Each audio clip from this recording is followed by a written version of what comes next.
Rome, 10 h du matin. Comme chaque jour, la ville s'apprête à accueillir des milliers de touristes. Mais aujourd'hui, au pied du Colisée, les visiteurs vont assister à un événement exceptionnel. Boucliers, casques, lances, ils sont 2000 participants venus de toute l'Europe et ils vont mettre leurs plus beaux costumes. C'est l'anniversaire de la ville, fondée en 753 avant Jésus-Christ. Carmelo n'aurait manqué cette occasion pour rien au monde. Il a même son nom de scène. Maintenant, je suis Spigoulos.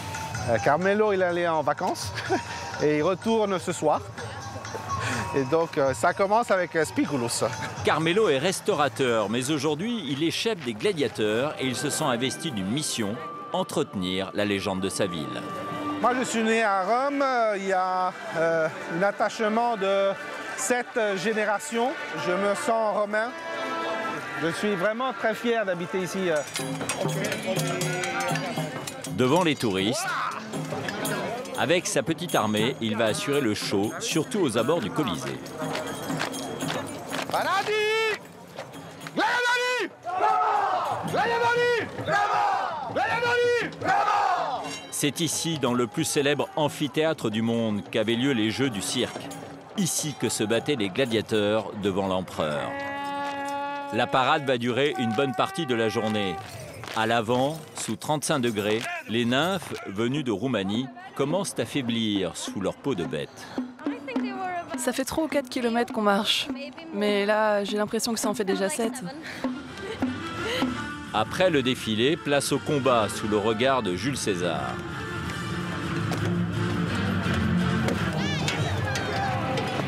Carmelo prend son rôle très à cœur. Cet événement n'a lieu qu'une fois par an et les touristes sont conquis. C'est génial. Oui, c'est très intéressant, j'adore. Ouais, c'est top.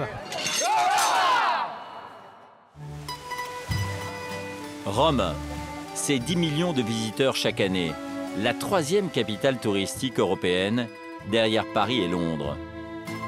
Visiter la cité éternelle, c'est remonter le temps, le Colisée pour l'Empire romain, la Villa Borghese et ses joyaux de la Renaissance, ou encore le Vatican qui a vu défiler tant de papes et de pèlerins. Mais Rome et sa splendeur sont en danger. La ville est gangrénée par le crime organisé. Il y a un an, le conseil municipal corrompu est dissous et une partie de ses membres est arrêtée pour association mafieuse. Descends. Le nouveau maire a nommé un juge anti-mafia, Alfonso Sabella, pour remettre de l'ordre dans la capitale. On n'a eu aucun contrôle sur ce qu'il s'est passé ici pendant des années. À Ostie, la station balnéaire de Rome, la plage publique a été transformée illégalement en plage privée. Ça, c'est illégal. De ce mur jusque-là. Et qu'est-ce que vous allez faire? On le détruit. Est-ce que tu te rends bien compte de ce que tu fais? C'est toi le mafieux! Dans le centre historique, les autorités regagnent aussi du terrain, Ça, c'est pas un hôtel. face à des commerçants qui se sont accordés tous les droits. Vous n'avez pas les autorisations pour les tables dehors. Alors il faut les enlever. Et certains restaurateurs n'hésitent pas à servir de la viande avariée. Allez, laisse tomber. De toute façon, je suis tout fermé. La nouvelle municipalité a du pain sur la planche. Même la profession de guide est touchée. Nous avons infiltré l'une des plus grandes agences qui arnaque les vacanciers. Tu es guide? Non, j'ai pas la carte officielle. Ok, tu peux le faire quand même. Ici, on paye 10 € par touriste. Autre problème pour la mairie de Rome, le hooliganisme. Nous avons pu filmer les ultras de la Lazio, les nostalgiques du fascisme. À la veille d'un grand match, ils vont s'allier avec les hooligans polonais.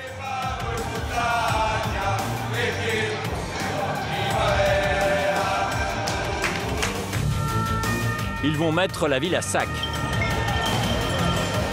Néofascistes, mafieux et arnaqueurs, bienvenue à Rome, à l'heure du grand ménage.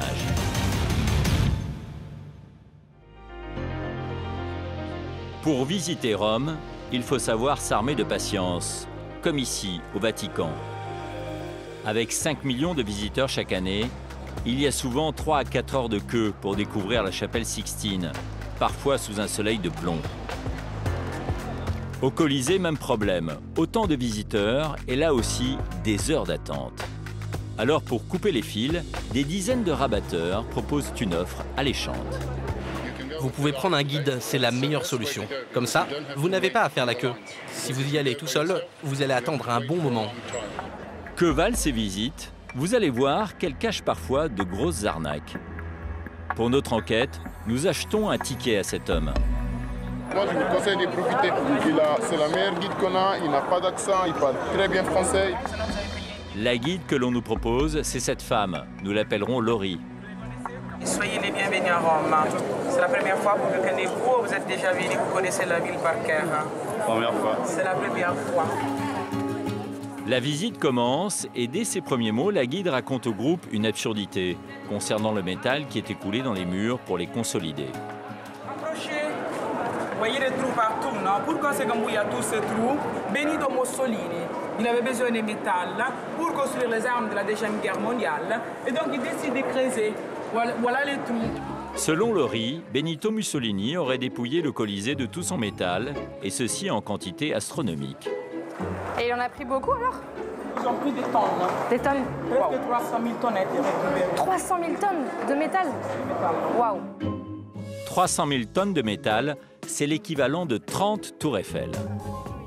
Pour vérifier ces informations douteuses, nous interrogeons une guide réputée, Anne-Caroline, une Française qui a étudié à la Villa Médicis. Tout ça a été pillé tout au long du Moyen-Âge. Le peuple et à la fois aussi les cardinaux et les papes se servaient directement dans le Colisée comme ils ont fait dans d'autres sites archéologiques.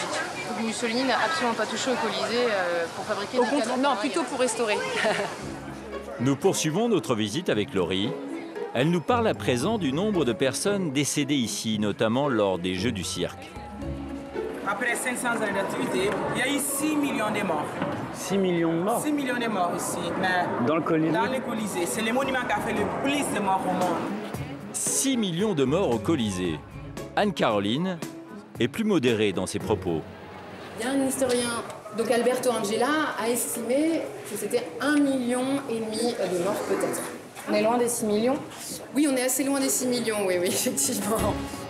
À la sortie, la démonstration est sans appel. D'un côté, une visite académique et de l'autre, des approximations et des contre-vérités. Comme Anne-Caroline et Laurie, ils sont 4000 guides à posséder la carte officielle. Mais ce n'est pas toujours un gage de qualité. Et pourtant, il y aurait encore pire sur le marché, les faux guides. On se rend compte qu'il y a de plus en plus de guides abusifs, comme on les appelle, qui n'ont pas la carte et qui pourtant travaillent énormément quand même sur Rome. On en voit un petit peu trop effectivement à notre goût, surtout ces agences qui les emploient. C'est ça qui effectivement nous cause problème. Et vous allez voir que ces agences qui emploient des faux guides ont pourtant pignon sur rue. Notre enquête se poursuit dans l'une d'entre elles, située à 2 pas du Colisée. Sur son site internet, l'entreprise n'hésite pas à mettre en avant son excellence dans le domaine des visites guidées. Confiez vos vacances à quelqu'un qui connaît la ville comme sa poche. Notre journaliste, équipé d'une caméra cachée, va tenter de se faire embaucher comme guide touristique dans cette agence. Il va rencontrer la gérante de l'entreprise et le moins que l'on puisse dire, c'est que l'entretien d'embauche est original. Bonjour, je suis français de langue maternelle et je voulais savoir si je pouvais devenir guide. J'ai fait un peu d'histoire. Mais tu es guide, toi? Non, je n'ai pas la carte officielle. Nous, on a besoin de guides français. Le seul problème, c'est qu'il y a souvent des contrôles. Ah. Donc il faut que tu restes aux aguets. Il semble que l'entreprise ait du travail à nous offrir. Mais tu peux le faire. Ici, tu es payé 10 € par touriste. Évidemment, le billet d'entrée est à ta charge. Et tu connais un peu le Colisée? Oui, je connais. J'y ai déjà fait un petit tour. Donc tu sais expliquer, mais par contre, pas comme un professeur. Tu sais faire un peu de blague? Parce que c'est important, ça. Oui, bien sûr. Il faut aussi garder le touriste à l'ombre, parce qu'il fait très chaud. Sinon, il se plaint.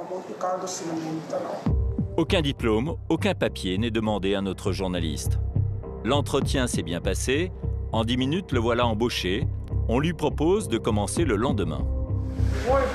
Si tu veux, tu peux commencer dimanche. Oui, volontiers. On te paiera tout de suite, au comptant. D'accord, content. Ok. Merci encore. Au revoir, bonne journée.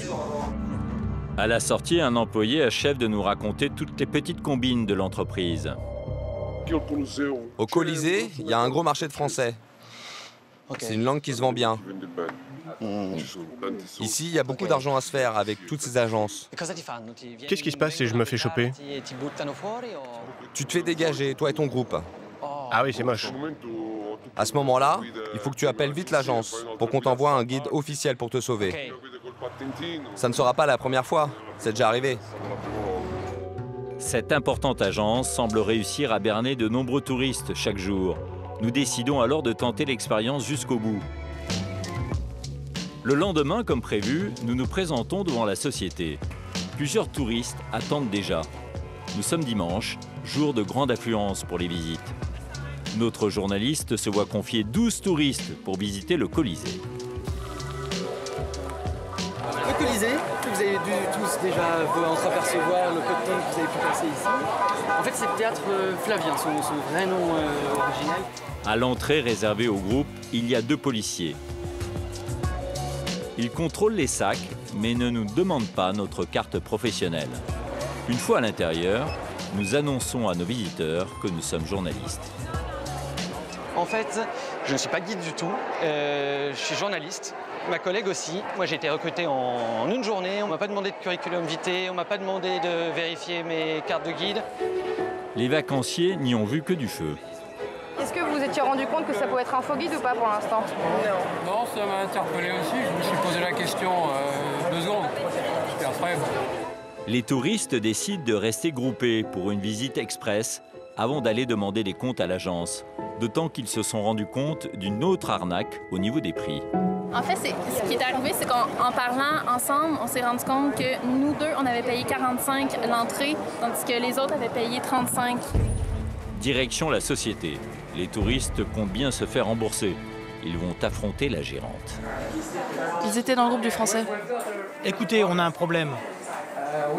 On a acheté un billet, on était supposé avoir un guide français, un guide officiel. Oui. Mais ce n'est pas un guide officiel. Mais il nous a dit qu'il était diplômé.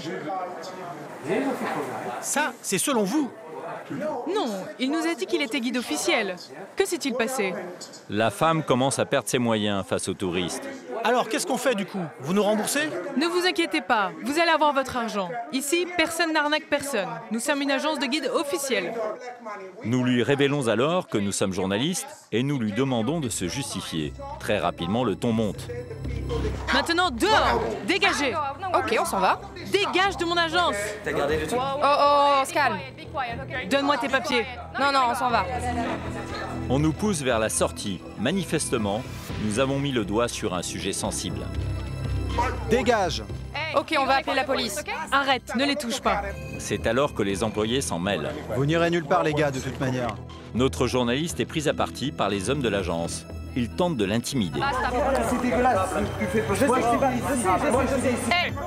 Je t'ai dit de dégager, t'es qu'une merde. Je vais vous faire un cul comme ça, tous les deux. Ah, et en plus, vous nous menacez. L'Italie, c'est tout petit, vous savez. Vous ne comprenez pas contre qui vous êtes en train de jouer. Vous pouvez pas vous barrer comme ça. Après les insultes et les menaces physiques, nous décidons de partir pour notre sécurité. En Italie, le tourisme pèse près de 170 milliards d'euros par an. Ce secteur est tellement lucratif qu'il intéresse la mafia. À Rome, elle est présente partout, au point de s'afficher sans complexe dans les rues. En août dernier, l'enterrement d'un des boss de la capitale défraie la chronique. Son clan défie les autorités en faisant défiler son cercueil tiré par 6 chevaux sur la musique du parrain. Un hélicoptère largue des pétales de rose. La mainmise du crime organisé sur Rome a été révélée en décembre 2014. 37 arrestations et une centaine de mises en examen. Un scandale de corruption sans précédent au sein même du conseil municipal. Nom de l'opération, Mafia Capitale. Dans l'œil du cyclone, des dizaines d'élus, mais surtout l'ancien maire de Rome, Gianni Alemanno, à la tête de la ville jusqu'en 2013. Le nouveau maire, Ignazio Marino, tente de remettre de l'ordre dans la capitale et il a fait venir du renfort. Spécialement détaché à Rome, de Palerme en Sicile, voici le juge antimafia Alfonso Sabella. Il vient de prendre ses nouveaux quartiers à la mairie, comme adjoint à la légalité. Ça, c'est mon bureau. Disons que c'est ici que je travaille pour être plus proche du maire. Avec une vue extraordinaire. Dans son bureau, rien, à part des insignes. L'homme reste humble face à sa carrière déjà bien remplie, à faire trembler les plus grands parrains de la mafia. Avant, à Palerme, je me suis principalement occupé des boss mafieux. J'ai d'ailleurs arrêté Brusca, qui est l'assassin du juge Falcone. Les images de son assassinat en 1992 avaient fait le tour du monde. Un pan entier d'autoroute avait sauté sous la voiture du juge. À 57 ans, les faits d'armes d'Alfonso Sabella lui valent d'être constamment menacé par les grands boss. L'un d'entre eux, Vito Vitale, a même tout mis en œuvre pour se débarrasser de lui.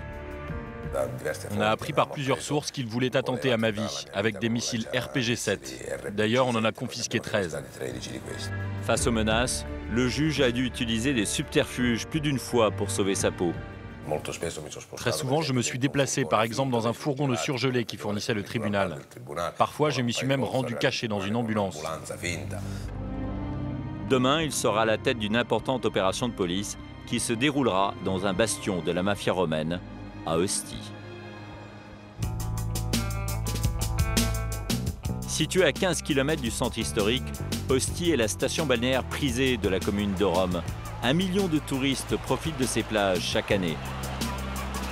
Problème, une grande partie de cet endroit est aux mains du crime organisé. Il y a plusieurs années, il s'est octroyé illégalement des bouts du littoral entier sur des dizaines de kilomètres. Il est 6 h du matin. C'est aujourd'hui qu'Alfonso Sabella s'attaque à l'un des établissements mafieux de la station balnéaire. Il y avait 5 paillotes. On en a déjà démoli 2. Et la 3e, c'est le propriétaire qui l'a fait de lui-même quand il a compris qu'on ne rigolait pas. Et celui où nous allons maintenant, le patron ne l'a jamais fait. Comme on a toutes les autorisations, on y va. Disons qu'on essaye de ramener un peu d'ordre. L'opération a été tenue secrète jusqu'au dernier moment. On est arrivé. 50 policiers investissent les lieux et comptent sur l'effet de surprise. Ils ne savent pas si les propriétaires sont déjà sur place.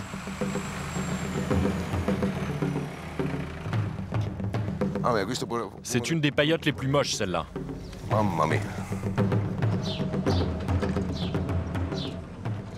Ça, c'est complètement illégal. Ça ne doit pas être là. Toute cette partie. Ce restaurant-là, c'est illégal. Ici, avant, il y avait une dune, comme celle-là et comme celle-là. Mais ils les ont aplaties sans autorisation. Pourtant, regardez comme elle est belle, cette plage. À l'origine, c'était une plage publique. Elle a été transformée illégalement en propriété privée. Ici, la tranquillité des vacanciers a un prix. Cet établissement loue 2500 transats quotidiennement à 7 € pièce. Total, 17 500 € de recettes par jour, sans compter les locations des pédalos et la restauration. La fraude est inestimable. Ici, les propriétaires véreux n'ont rien déclaré depuis 7 ans. On n'a eu aucun contrôle sur ce qui s'est passé à Ostie ces dernières années. Alfonso Sabella est le premier juge à frapper un grand coup à Ostie. La démolition de ce restaurant de 700 mètres carrés touche directement au portefeuille des mafieux. On a dit à l'équipe de ne pas casser les verres, parce qu'en fait, les employés ont fait exprès de mettre la table. Comme ça, si on casse un truc, ils peuvent nous demander des dommages et intérêts. En même temps, puisqu'ils ne paient rien à la mairie, on peut bien casser quelques trucs. Avant de tout démolir, les ouvriers de la commune doivent donc tout emballer le plus délicatement possible. Le juge en profite pour faire un petit état des lieux, et c'est édifiant. Vous avez senti l'odeur? Le poisson est déjà décongelé.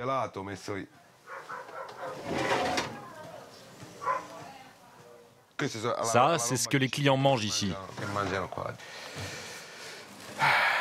Si le juge n'est pas prêt de manger ici, il espère tout de même qu'un jour, Ostie ne sera plus une zone de non-droit. C'est mon rêve de pouvoir manger à Ostie, de venir à Ostie, de m'asseoir dans un restaurant, de payer, d'avoir une vraie facture et de manger tranquille. Mais actuellement, je ne peux pas le faire. Après 25 ans de carrière, le juge Sabella connaît bien ses adversaires. Il sait qu'il doit se tenir toujours prêt. On met les pelleteuses dans cette position parce qu'en cas de problème, on n'a plus qu'à donner un ordre et l'opération démarre, quoi qu'il arrive. C'est une petite technique que l'équipe en charge des démolitions connaît maintenant depuis plusieurs années. Alfonso Sabella a eu du nez. Les problèmes ne sont plus très loin. C'est qui? Il est 7 heures. La gérante des lieux arrive en donnant de la voix. Ils vont arriver avec les avocats, avec la paperasse pour nous dissuader d'agir. C'est toujours la même chose. Mais quoi qu'il arrive, on va le faire. La femme, en pleine crise de nerfs, est tenue bien à l'écart du juge. Arrêtez, je fais ce que je veux. Ne me touchez pas. Je suis chez moi. Madame, on doit exécuter cette mesure. Ouais, bien sûr, à cause de l'autre salaud là-bas. Madame, contrôlez votre langage. Non, je modère rien du tout. Si, vous devez contrôler votre langage. Non, parce qu'ils me font passer pour une mafieuse. Mais moi, je travaille tous les jours, du matin au soir. Monsieur, vous pouvez l'éloigner un peu, s'il vous plaît? Ça fait 30 ans que je suis là. J'ai jamais volé un centime à personne. Calme-toi, tu vas faire un malaise. Calme-toi. Non, je reste ici. Je reste ici. La gérante appelle immédiatement à l'aide. Habitué des esclandres, Alfonso Sabella n'en reste pas moins prudent. La tête d'un juge anti-mafia est toujours mise à prix en Italie. Moi, j'ai déjà eu une altercation avec un propriétaire de ces paillotes. C'est clair que ce déploiement de force, ça peut paraître excessif, mais on ne sait jamais ce qui nous attend ici. On a pris la meilleure équipe de police, espérons que ça ne serve pas. Une demi-heure plus tard, c'est une avocate qui arrive. Elle va tout faire pour empêcher la démolition. C'est impossible, ça va contre la loi, je suis désolée. Vous ne pouvez pas commencer avant 9 h du matin. C'est pas un problème, si c'est un abus de ma part, j'en paierai les conséquences. Moi ici, je m'expose. Et pourquoi vous le faites alors? Je montre mon visage parce que l'administration précédente ne l'a jamais fait avant. Ça suffit. L'avocate ne lâche rien et veut jouer la montre. Le tribunal administratif me demande des photos des pelleteuses. Pouvons-nous attendre 5 minutes? Faites. S'il vous plaît, je peux faire les photos? Mais faites-les. On peut attendre 5 minutes? Non, écoutez. Nous, pendant ce temps, on attaque. Pas de quoi déstabiliser le juge Sabella. Il donne l'ordre aux pelleteuses de passer à l'action. Tout ça sous les yeux de l'avocate impuissante. La gérante, elle, continue d'insulter le juge. Ça y est, elle arrive. Hé, toi, le grand, viens là! Est-ce que tu te rends bien compte de ce que tu fais, poule mouillée? Et t'as même pas le courage de me répondre. Pourriture! T'as compris? C'est toi le mafieux. Pour le juge, c'est le mot de trop. Madame, je veux bien que vous me traitiez de pourriture, mais mafieux à moi? Non, ça ne se dit pas. Elle brasse de l'air. J'ai jamais eu peur de la mafia, c'est pas elle qui va me faire peur. J'ai donné ma vie pour combattre la mafia, donc me faire traiter de mafieux, non, c'est vraiment pas possible. Il est temps de partir pour le juge. L'opération est réussie, d'autant qu'un autre chantier l'attend, au cœur de la ville cette fois.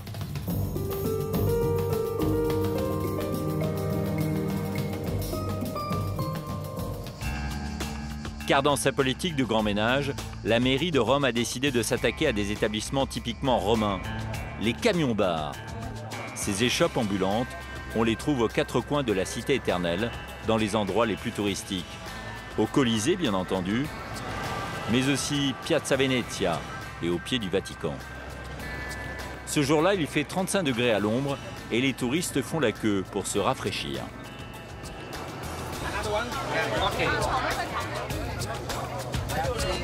Ça me paraît quand même intéressant d'avoir ce type de petite échoppe là. Il fait quand même assez chaud.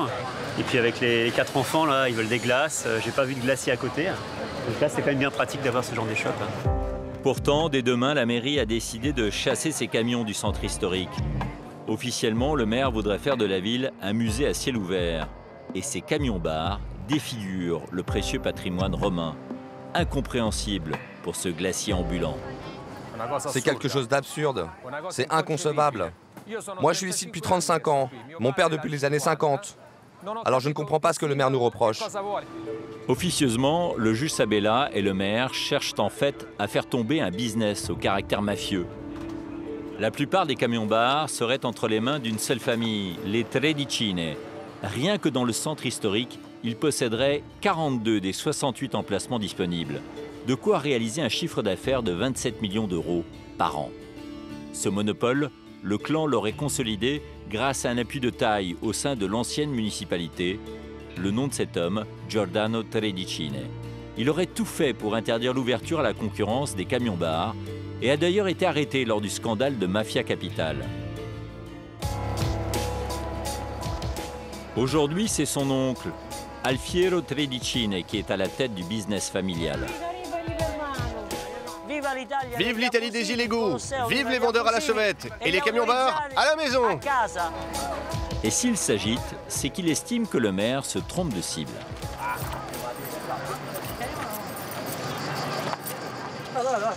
Regarde. Regarde, lui, c'est un vendeur à la sauvette. Ça veut dire que demain, la ville sera livrée définitivement à tous ces vendeurs à la sauvette. Demain ici, il y aura des policiers partout pour nous expulser, alors qu'ils n'ont pas été capables d'éliminer les milliers et les milliers de vendeurs à la sauvette. Chassés du centre historique, les camions des Tredicine devront désormais stationner en périphérie de la ville, sur des emplacements désertés par les touristes, comme ici, sur ce parking. Une humiliation pour Alfiero. On devra s'installer à cet emplacement et vendre ici. Vous pensez qu'on pourra vendre à quelqu'un? Moi, je ne vois personne ici. Il n'y a personne. Il y a juste une zone moche, dégradée. Ici, je vais tout perdre, parce qu'ici, on va encaisser exactement 0 €. Dans quelques heures, c'est l'expulsion. Mais les commerçants ne comptent pas se laisser faire.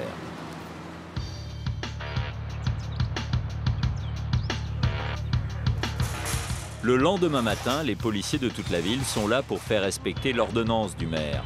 Les camions ambulants ne doivent plus passer.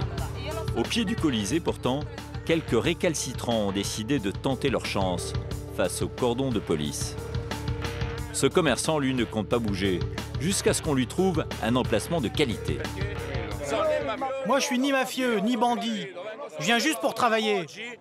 À partir d'aujourd'hui, je ne vais plus gagner un centime. Parce qu'on m'envoie rue Carlo Felice. Mais allez voir comment c'est là-bas. Allez voir la porcherie que c'est. Avec les toxicomanes, les dealers, il y a tout. Alors aller là-bas pour prendre un coup de couteau, non, moi j'y vais pas. Malgré la colère des commerçants ambulants, le maire assume son coup de balai. Monsieur Marino, une question pour la télévision française, s'il vous plaît. À quel propos? Sur les camions-bars. Qu'est-ce que vous en pensez? Je pense que c'est un moment très important pour notre ville. Parce que l'idée de sauvegarder la zone archéologique centrale au cœur de Rome est une idée pour laquelle nous nous battons depuis longtemps. C'est important pour la ville? Important pour le monde même. Merci. À la mairie, le juge Alfonso Sabella se félicite lui aussi de cette belle victoire. Ne plus voir ces horribles camions-bars, c'est vraiment une grande émotion. Voir enfin la voie du Forum impérial dégagée et les vendeurs ambulants refoulés par la police, c'était vraiment quelque chose de fort. En fait, ici, l'idée, c'est de faire en sorte que plus personne ne puisse passer et que la rue devienne entièrement piétonne. Cette opération Grand Nettoyage, la mairie l'étend progressivement à tous les secteurs. Elle a notamment décidé de combattre ceux qui nuisent à l'image de marque de la ville éternelle, les restaurateurs qui arnaquent les touristes. À Rome, certains journalistes estiment que 70% des établissements ne seraient pas en conformité avec la loi. Depuis un an, une brigade spéciale composée de policiers et d'agents de l'hygiène a été mise en place. Leur cible du jour, cet établissement juste en face du Colisée. Giorgio, le commissaire, a déjà repéré une grave anomalie. Ça, ce n'est pas un hôtel. Il n'a pas les autorisations pour exercer. Le restaurateur aurait ouvert un hôtel illégalement. Il s'est aussi approprié le trottoir pour installer sans autorisation sa terrasse. Vous n'avez pas d'autorisation pour les tables sur la voie publique. Oui, c'est vrai, ça a été suspendu. Alors vous devez enlever les tables. Et le contrôle est loin d'être terminé. La salle est pleine et l'établissement a plutôt l'air engageant. Mais Monica, la responsable de l'hygiène, va avoir des surprises dans les cuisines et dans la remise. Est-ce que le contrôle se passe bien?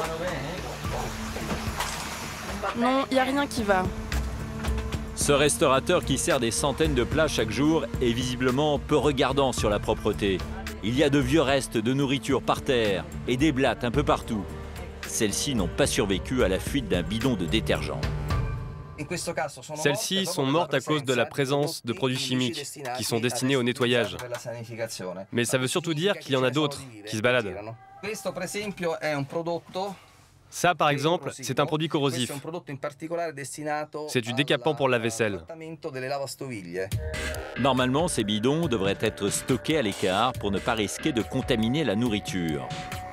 À l'intérieur des frigos, c'est encore pire. Tout est périmé. Depuis longtemps. Ça aussi, c'est de la viande non étiquetée. Et celle-là, la date limite de consommation se terminait le 4 juillet.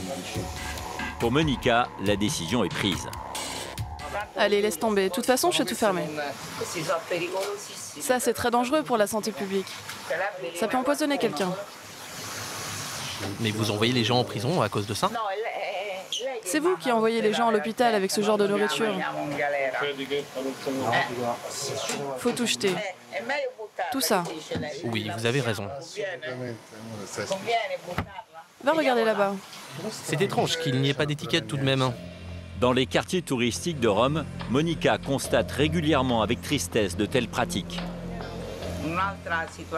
Il y a une semaine, dans un autre établissement, on a détruit plus ou moins 100 kilos de nourriture congelée. Tout était dans un très mauvais état de conservation. Je peux? Oui, je vous en prie. Monica ordonne la destruction immédiate des denrées. Plusieurs kilos de viande et de poissons avariés sont aspergés d'eau de Javel. Curieusement, le restaurateur n'est pas choqué par ce qui vient de se passer. Je vais devoir tout remettre en règle, travailler pour tout remettre au propre. Mais c'est juste. En plus des travaux de nettoyage et de rénovation, il devra payer une amende de plusieurs milliers d'euros. En attendant, le restaurant a fermé.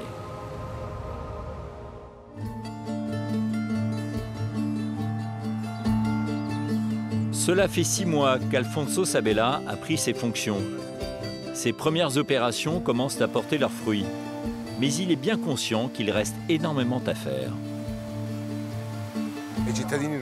Les citoyens romains sont encore, à juste titre, en colère, car ils se disent que la ville n'a pas changé. Nous avons suspendu beaucoup de chantiers, l'entretien des espaces verts, l'entretien des routes. Tout ça à cause du scandale Mafia Capitale. On est en train de repartir du bon pied, dans la légalité. Mais on demande encore un peu de patience aux citoyens. Le problème, c'est que certains citoyens perdent patience. Et ils se tournent vers des partis politiques extrémistes. Services publics en panne, 22 milliards de dettes, migrants de plus en plus nombreux.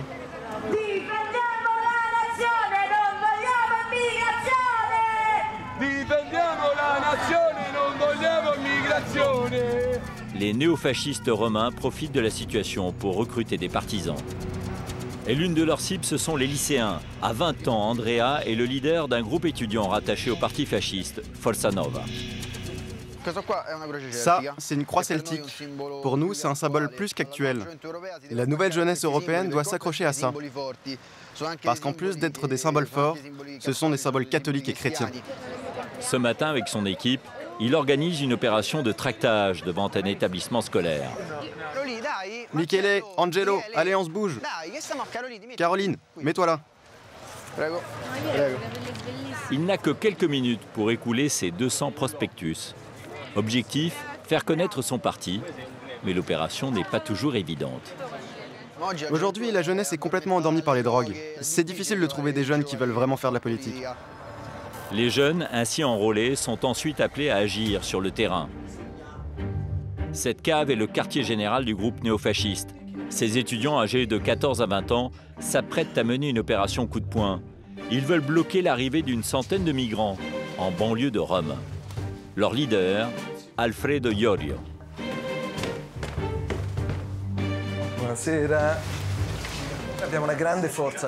Nous avons une grande force de jeunes ici.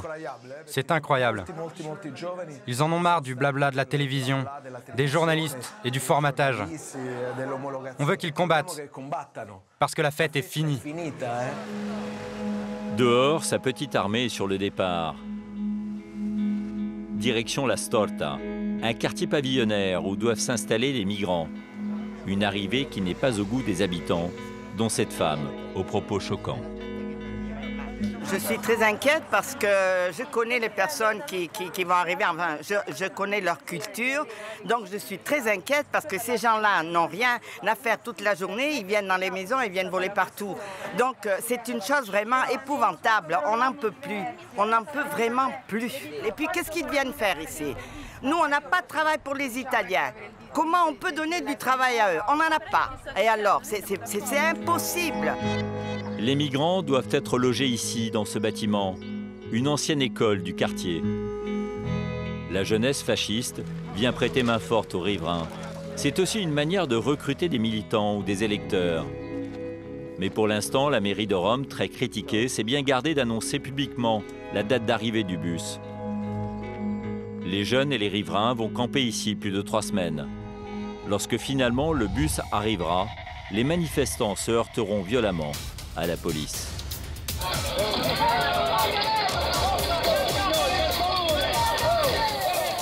À Rome, bon nombre de ces partisans d'extrême droite se retrouvent et se déchaînent autour d'une même passion, le football.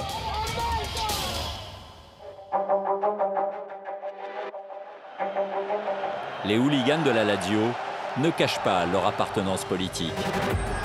Le problème, c'est qu'à Rome, il y a 2 équipes pour un seul stade. Et face aux bleus et blancs de la Lazio, il y a les rouges et jaunes de la Roma. Eux sont d'extrême gauche. Et lorsque ces 2 équipes se rencontrent, c'est la guerre.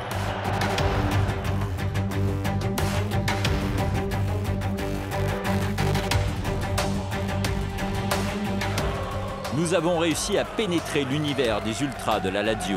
Leurs témoignages sont rares. Après de longues tractations, nous avons rendez-vous avec l'un des leurs, Daniele. Vous pouvez me dire où on va? Non, je ne peux pas te dire où on va. Mais c'est ici, à Rome. À 24 heures d'un nouveau derby romain, les hooligans se retrouvent dans ce hangar. À l'intérieur, armés de pinceaux et de balais, ils préparent une banderole de leur scénographie, les flammes de l'enfer. L'enfer étant l'équipe adverse. Pour éviter une descente des ultras de la Roma, Daniele et ses amis ont tenu ce lieu secret. À chaque derby, on change d'endroit. Ce n'est jamais le même. En revanche, ceux qui viennent sont toujours les mêmes, des ultra fidèles. Et tout autour, il n'y a que des ultras, les supporters les plus virulents, mais aussi les plus dangereux. Il y a 90 minutes de match. Tu dois démontrer que tu es supérieur à l'adversaire au niveau de l'ambiance, au niveau de la scénographie de ta tribune et au niveau de l'intelligence des slogans. Et ta supériorité, elle doit continuer après le match. Et souvent, après le match, qu'ils perdent ou qu'ils gagnent, les ultras n'ont qu'une envie, en découdre avec leurs adversaires et la police. L'un des repères des ultras, c'est ce salon de tatouage. Il appartient à Daniele et Francesco. Ces 2 tatoueurs reproduisent à tour de bras et à main levée l'emblème du club, l'aigle de la Lazio. Ça, c'est le symbole de la Lazio, le symbole officiel. Moi, je l'ai ici. Combien de fois tu l'as tatoué? Beaucoup. Maintenant, je le fais de tête. La grande différence, c'est que toutes les autres équipes du monde ont leurs supporters. Nous, on n'est pas des supporters, on est un peuple. Et ce peuple a une idole que Francesco a tatouée dans son salon. L'un des plus célèbres joueurs du club, connu pour ses frasques fascistes. Lui, c'est Paolo Di Canio. C'était un joueur de la Lazio, mais aussi un vrai supporter. Il a d'abord été ultra, puis il a eu l'honneur de jouer sur le terrain. En 2005, en direct, Di Canio choque le monde entier avec, face au virage nord, un salut fasciste qui lui a valu une lourde condamnation. Car dans le virage nord, l'extrême droite a pris ses quartiers depuis des années. Ses membres se sont surtout fait remarquer par leurs banderoles à caractère antisémite et leurs insultes envers les joueurs de couleur noire, des insultes clairement racistes. Daniele, lui, a une interprétation différente. C'est du foutage de gueule. Comme tu dirais, grosse merde à un blanc. Moi, je comprends pas pourquoi ça, ce n'est pas considéré comme une insulte. Et espèce de singe, ce serait insultant. Ce sont des choses qu'on dit pour déstabiliser le joueur. Si lui, par exemple, je sais qu'en lui criant « blond de merde », il se sent déstabilisé, alors je vais lui crier « blond de merde ». Mais ce n'est pas parce que j'ai quelque chose contre les blonds. Tu comprends? Mais vous êtes raciste, fasciste. Absolument, oui. Les supporters de la Lazio sont d'extrême droite. Mais ça, on s'en cache pas. En France, tenir en public ce genre de discours est un délit qui peut coûter jusqu'à 1 an de prison et 45 000 € d'amende. Demain, Daniele et les Ultras vont mettre la ville à sac. Ouais, la Lazio est en nous. Le résultat du match nous importe peu. On gagnera toujours. Avec ce genre de tatouage sur nous, on ne peut jamais perdre. En fin de journée, Daniele et Francesco ont un rendez-vous très spécial. Les Ultras de la Lazio invitent à dîner des hooligans polonais, eux aussi d'extrême droite. Ils sont venus spécialement de Cracovie pour prêter main forte à la Lazio dans les tribunes et après le match. Ces hommes bodybuildés et au crâne rasé se font appeler les Wisla Sharks. Ce ne sont pas des tendres. Sur cette vidéo, tournée en 2011, un supporter de Cracovia Krakow, l'équipe rivale des Wisla Sharks, est pourchassé en pleine rue. La traque se termine dans un buisson. L'homme va décéder de ses blessures, 64 coups de couteau et de machette. Dans la voiture, Francesco et Daniele nous expliquent comment se forgent les alliances dans le milieu ultra. Il y a des ultras amis et ennemis? Oui, bien sûr. Il y a des circonstances qui rapprochent. Par exemple, la politique. À la Lazio, beaucoup de nos alliances sont liées au fait que tu rencontres des supporters qui épousent les mêmes idées politiques que toi. Ça y est, on est arrivé. Le dîner entre ultras a lieu dans un hôtel prestigieux. À notre arrivée, les hooligans de Cracovie demandent à ce que l'on arrête de filmer. Pas de caméra à l'intérieur. Nous continuons à enregistrer discrètement. Les Wisla Sharks de Cracovie ont fait le déplacement en masse pour assister au derby et soutenir la Lazio face à la Roma. Ils sont une 60aine. Salut les gars. Le dîner prend des allures de banquet de mariage. Ce soir, les ultras de la Lazio régalent et ils ont mis les petits plats dans les grands pour soigner leurs invités. Nappe blanche, bon vin italien et ambiance Charleston des années 30 pour ces nostalgiques de l'époque fasciste. L'homme qui dirige les ultras de la Lazio, c'est lui. On l'appelle le Chinois. Il assure l'intérim en tant que chef des hooligans. Son prédécesseur, qui se faisait appeler Diabolique, est actuellement en prison. Tout d'un coup, entre le fromage et le dessert, tout le monde se lève. Allez, on fait la photo avec la svastika. Les ultras nous demandent de les prendre en photo avec leur téléphone portable. Nous profitons de l'agitation pour sortir le nôtre et tourner cette vidéo.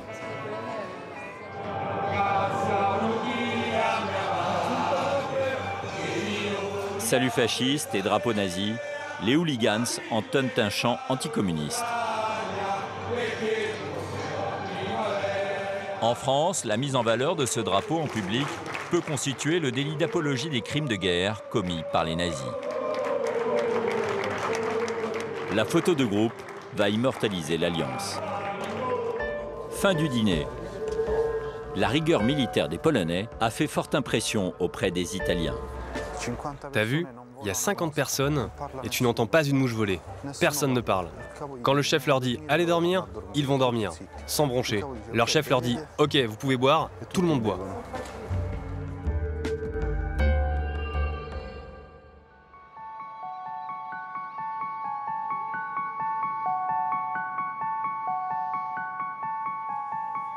Lendemain matin, début du jour J. La ville se prépare à accueillir des milliers de supporters.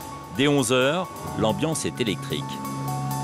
Plus de 400 hommes, carabinieri, policiers d'État ou des brigades mobiles quadrillent le secteur. En plein centre-ville, les ultras de la Lazio donnent déjà de la voix.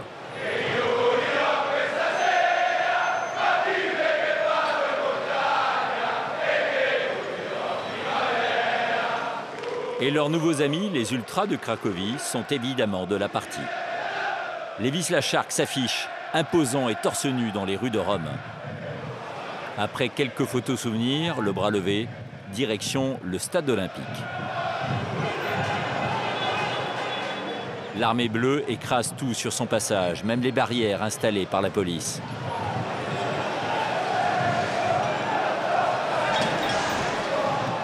En première ligne du cortège, les hooligans de Cracovie, cagoulés.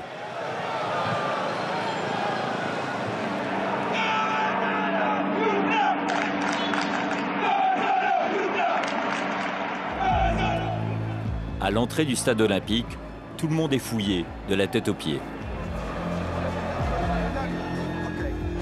On est les meilleurs d'Italie, de l'Europe et du monde. Prends ça! Même un simple briquet est confisqué. Massimo, le chef de la sécurité, est sur le qui-vive. Il se prépare déjà à l'après-match. C'est OK pour tout le monde? Je passerai vous voir plus tard. Merci à tous, travaillez bien. C'est de loin le pire jour de l'année pour lui et ses hommes. D'habitude, quand l'AS Roma joue, ici c'est un peu sensible. Parce que tous les supporters convergent au même endroit. Donc la tension est au maximum. Lazio-Roma, il y a des rivalités surtout politiques qui font que les deux groupes de supporters ne s'entendent pas. Ce ne sont pas les 9000 supporters du virage qui causent des soucis. C'est juste une petite partie. Mais même en étant 100 ou 150, ça crée des gros problèmes à l'extérieur. À l'intérieur, le virage nord de la Lazio est prêt à affronter le virage sud de la Roma pour le match le plus important de l'année. En jeu, une qualification directe pour la Ligue des Champions. Les Ultras ont exceptionnellement toléré notre caméra au cœur de leur virage.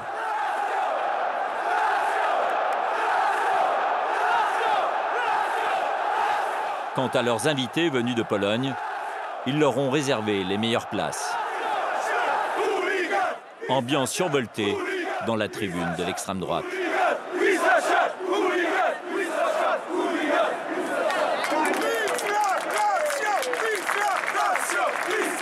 C'est le moment de faire le show. Il a été tenu secret jusqu'au dernier moment. Les flammes de l'enfer aux couleurs de l'équipe adverse sont éteintes par l'aigle de la Lazio. Un tableau qui symbolise la supériorité des bleus et blancs. En face, les supporters d'extrême gauche sont remontés à bloc.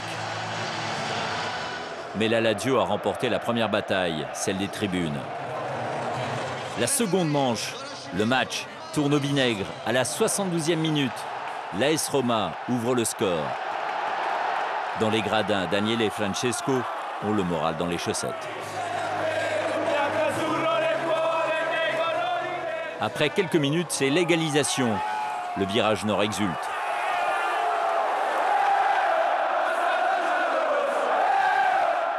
En face, la Roma encaisse. Mais l'égalité est de courte durée. À moins de 10 minutes de la fin du match, la Roma prend sa revanche. Au coup de sifflet final, 2-1 pour les jaunes et rouges. Daniele est déçu, mais il a déjà prévu de régler ses comptes à l'extérieur du stade. Bon ben, ça se termine comme ça. Mais il y a encore un match qui nous attend. Les joueurs ont perdu, mais nous on doit gagner dehors. Nous ne pourrons pas suivre Daniele. Les ultras refusent notre caméra pour le combat final. Dans la rue, les policiers ont eu raison de se préparer au pire, car les laziales déclenchent le chaos en pleine ville.